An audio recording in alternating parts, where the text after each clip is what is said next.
روزہ ٹوٹ جانے کے بعد دن میں کھا پی سکتے ہیں؟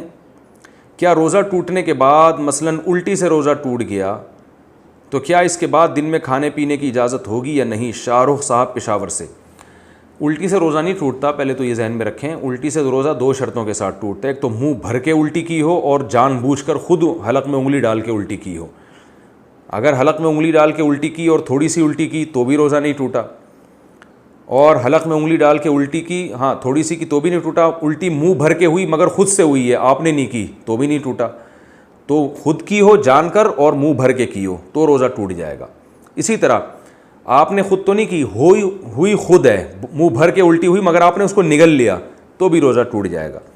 تو جب بھی غلطی سے جان کر اگر روزہ توڑا ہے تو پھر تو 60 روزوں کا کفارہ ہے، اگر کھانے پینے سے روزہ توڑا یا جمع کرنے سے۔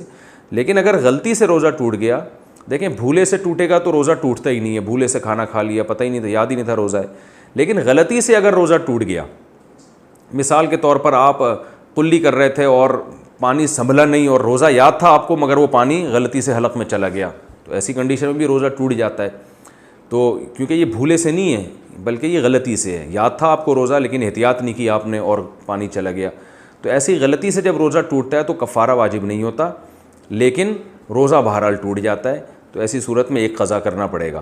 لیکن بعد میں کھانا پینا جائز نہیں ہوتا، یعنی اگر آپ کا غلطی سے روزہ ٹوٹ گیا کسی مسٹیک سے، جیسے آپ شاور لے رہے تھے، نہا رہے تھے اور پانی ایک دم منہ میں چلا گیا، یا سوئمنگ کر رہے تھے روزے کی حالت میں منہ باہر نکال کے لیکن وہ غلطی سے ڈبکی لگ گئی اور پانی پیٹ میں چلا گیا، تو روزہ تو ٹوٹ جائے گا۔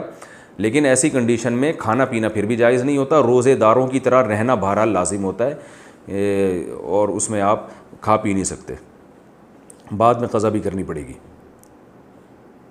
صدقہ فطر کس پر واجب ہے؟ فطرانہ کن لوگوں پر واجب ہے؟ کیا صدقہ فطر کی رقم اس کو دی جائے گی جسے زکوٰۃ دی جاتی ہے؟ صالح صاحب راولپنڈی سے۔ جی ہاں، صدقہ فطر اسی کو دی جائے گی جو زکوٰۃ کا مستحق ہے۔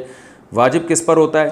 بھئی زکوٰۃ کا نصاب 4 چیزیں ہیں، سونا، چاندی، مال تجارت اور کیش رقم، یہ 52.5 تولہ چاندی کے برابر ہوں تو زکوٰۃ واجب ہے۔ اور فطرے کے لیے ضروری ہے کہ 5 چیزیں، یعنی ضرورت سے زائد سامان بھی اس میں ایڈ کر لیں۔ ضرورت سے زائد سامان وہ چیز ہے جو پورے سال بھی استعمال میں نہ ہو، تو کوئی ایسی چیز جو پورے سال بھی استعمال میں نہیں آ رہی تو اس کی بھی قیمت اس میں ایڈ کر لیں، تو ان 5 چیزوں کا مجموعہ جب 52.5 تولہ چاندی کے برابر ہوگا تو آپ پر قربانی بھی واجب ہے اور صدقہ فطر بھی واجب ہے۔ تو اور زکوٰۃ کے لیے 4 چیزیں، جس پہ صدقہ فطر واجب ہوتا ہے یا قربانی واجب ہوتی ہے وہ زکوٰۃ لے نہیں سکتا،